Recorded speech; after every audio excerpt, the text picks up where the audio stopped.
Now up next, we'll be visiting with a very gifted sculptor, Mr. Mohammad Reza Niksirat.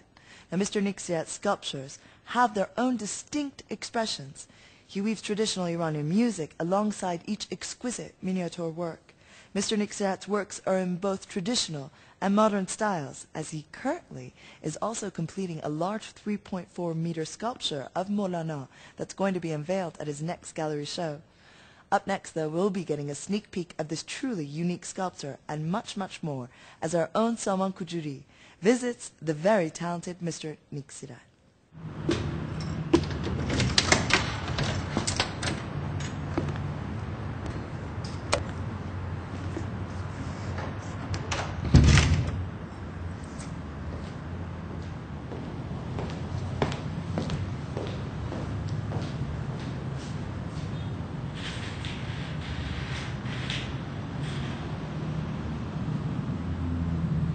از 23 سالگی کارمو شروع کردم.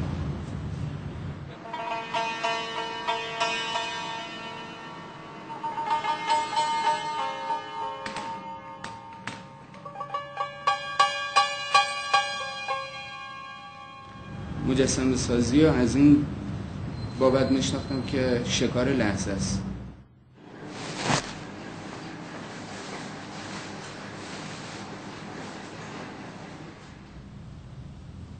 شکار لحظه هم یعنی اینی که فرمی نشون بده، ایرانی باشه، احساس توش داشته باشه، لطافت توش داشته باشه، عشق و دلدادگی که توی ایرانی ها هستش و تفاوتش با مینیاتور چین و ژاپنه توی این کارا باید نشون داده بشه.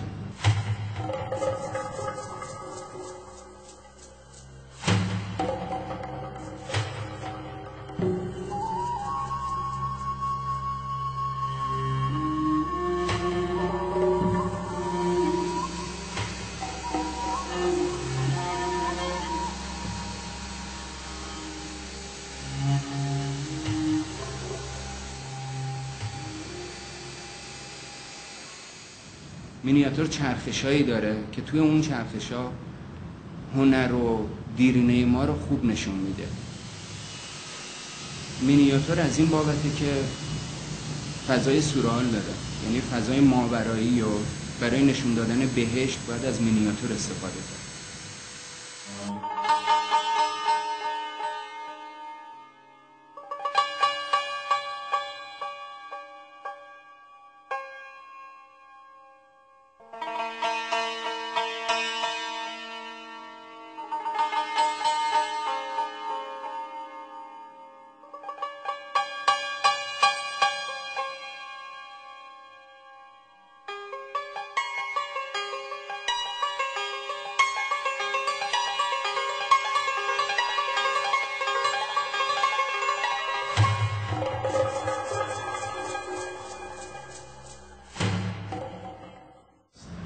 مجسماتون همش تو همین اندازه است؟ نه اتفاقا یه سورپرایز برات دارم، بیا بهت نشون بدم. اینجا باید چشتو ببندی. بیا. مجسمه سکوت اولین کار بود. سکوت یعنی همینی که الان من سکوت کردم، یعنی چیزی رو داشتم بگم اما باید سکوت میکردم.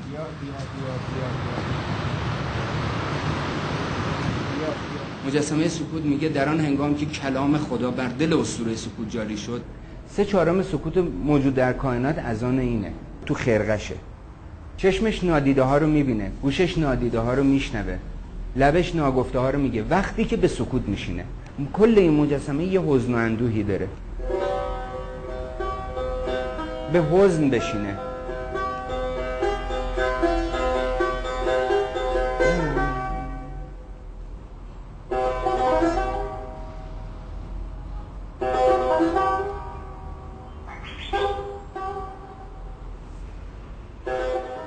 از بارزترین نشانه های این سبک کار که اسمش هست نشانه‌گرایی در حج، تلفیق مجسمه، موسیقی و متن.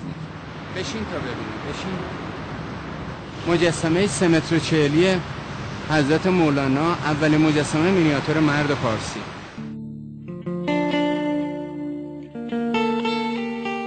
مجسمه مولانا 27 کیسه گچه.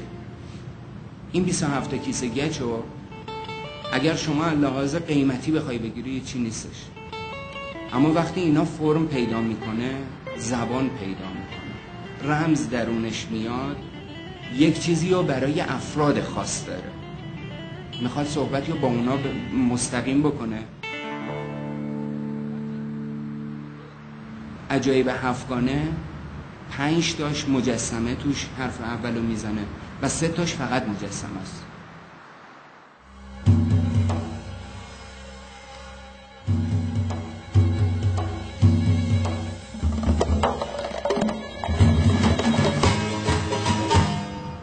مجسمه ها در عین بسته بودن دهانشون قرن‌هاست فرهنگ و هنر سرزمینشون رو با بغض فریاد میکنه.